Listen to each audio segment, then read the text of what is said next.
avec LDLC.com, votre spécialiste informatique et high-tech depuis 1996. Bonjour à toutes et à tous, bienvenue sur Cocotte TV pour aujourd'hui une exclusivité avec la preview en vidéo du Panthéon, le dernier boîtier moyen tour de Xigmatech. Un boîtier moyen tour qui risque de faire plutôt très mal à la concurrence parce qu'il y a beaucoup de fonctionnalités et un tarif qui est surtout très bas, on parle de 79 €. Et vous allez voir, pour 79 €, il y a vraiment beaucoup de choses. Alors on va commencer sur le dessus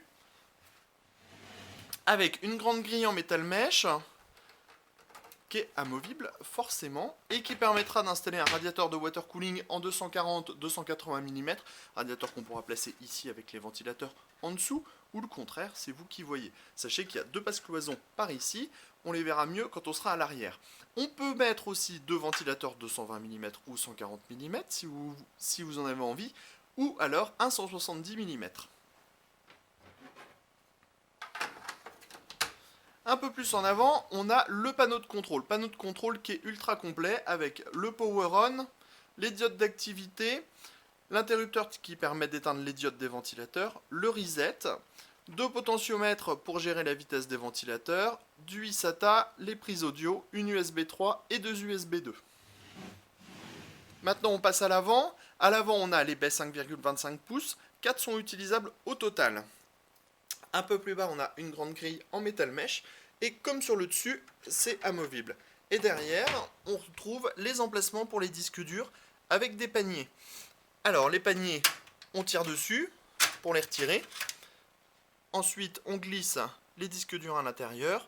Ici, avec des patins en caoutchouc.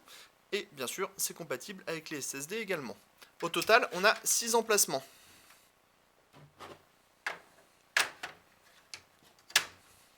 Vous remarquerez aussi que le style il est bien la Xigmatech, hein. C'est noir, c'est tout simple, avec des petits liserés en aluminium. C'est basique, c'est tout ce qu'on demande au boîtier. Sur le côté, on a une grande grille pour que les cartes graphiques puissent aspirer de l'air frais assez tranquillement.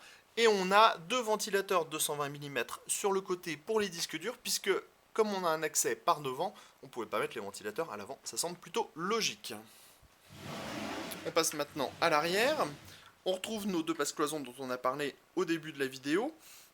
L'accès backplate pour la carte mère. L'accès backplate, l'emplacement de la backplate IO-Shield. Pardon, désolé, il y a des matins, c'est pas toujours très facile. Le ventilateur en 140 mm avec sa grille au design alvéolé. 4 passe-cloisons. 7 slots d'extension. C'est dommage qu'il n'y en ait pas eu un petit 8ème, mais en même temps on est sur du moyen tour. Et enfin, l'emplacement de l'alimentation dans le bas.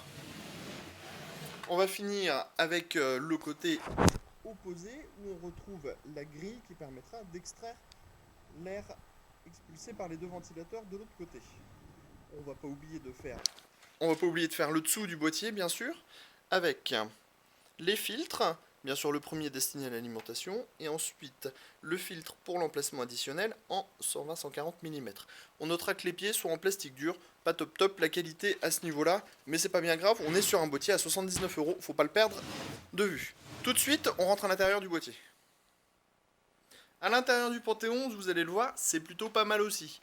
On commence avec les 4 baies 5,25 pouces avec un système de montage sans vis, sans outils. En dessous, on retrouve les deux ventilateurs de 120 mm qui souffleront donc leur air sur la cage HDD. Cage HDD qui est équipée, alors ça va être plus compliqué à voir parce que ça manque un petit peu de lumière.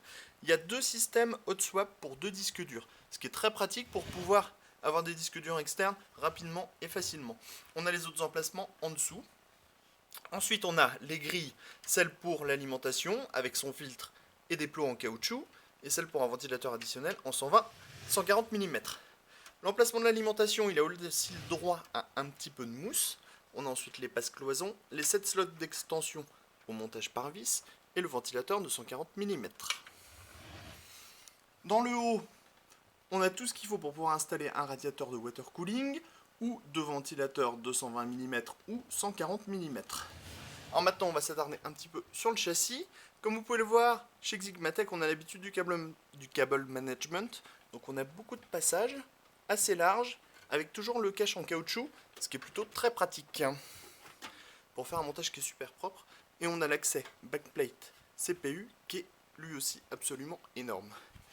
On vous proposera le test quand on pourra, parce qu'on a énormément de boîtiers à tester en ce moment. En tout cas, ça sonne plutôt bon, surtout pour le prix, 79 €. A bientôt pour le test complet.